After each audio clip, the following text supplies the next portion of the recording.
Dragões de Éter, Volume 2, Corações de Neve, de Rafael Dracon, edição revisitada pelo autor. Melhoramentos. Para José Mário, in memoriam, porque este é o momento em que o pai se torna o filho e o filho se torna o pai. Prólogo. Adam Bell caminhou até aquele local com os olhos vendados. Estava com os pés descalços e sem uma camisa que lhe cobrisse o peito. O corpo se mostrava marcado com cicatrizes. A saúde em extrema debilitação. Cada passo que dava naquele dia era tão difícil, mas tão difícil, que parecia exigir toda a força do mundo na manifestação. Talvez porque exigisse, talvez porque a culpa faça os passos de um homem se tornarem mais pesados e o fardo de sua existência um fato angustiante demais para a alma e pesado para o coração. Não importa. A questão a ser observada no caso de Adam era que, fosse qual fosse o motivo das pesadas passadas daquele homem, aqueles eram seus últimos passos. Porque Adam Bell iria morrer. Ao redor de onde ele caminhava, escutavam-se gritos, barulho de gente, algazarra de multidão. Eram esses os sons que ditavam o mundo e os passos e os corações naquela praça de Mehorlis, capital do reino de Estália.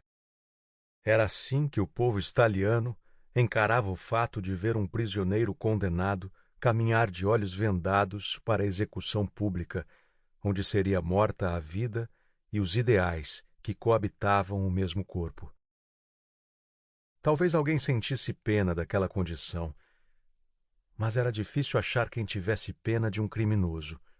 Por isso, a euforia daquele povo naquele dia vibrava dentro de cada um o desejo por uma justiça que não teria condições psicológicas de discernir se era justa o suficiente ou não.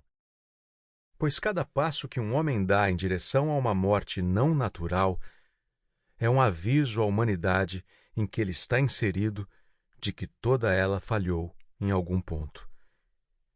E enquanto ele respirar, sempre, sempre parecerá ainda haver a esperança de que essa falha seja enfim corrigida ou entendida, ou de que ela não será consertada jamais.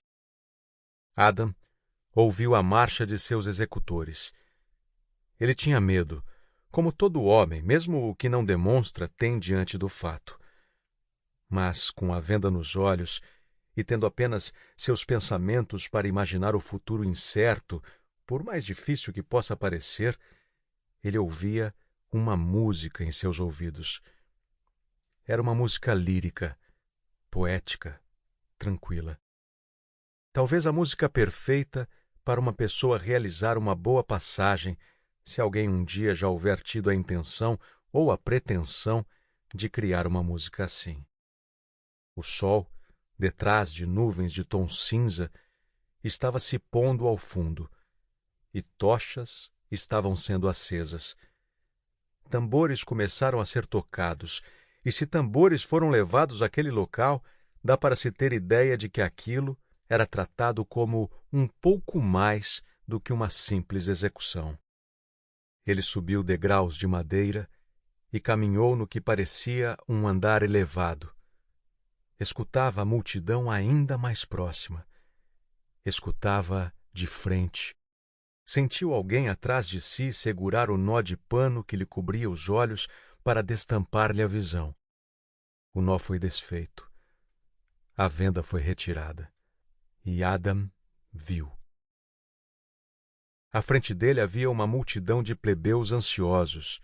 Alguns xingavam, alguns faziam sinais obscenos, alguns permaneciam em silêncio, como legítimos comparsas de Bianchi, o arauto da morte, Sample complete. Ready to continue?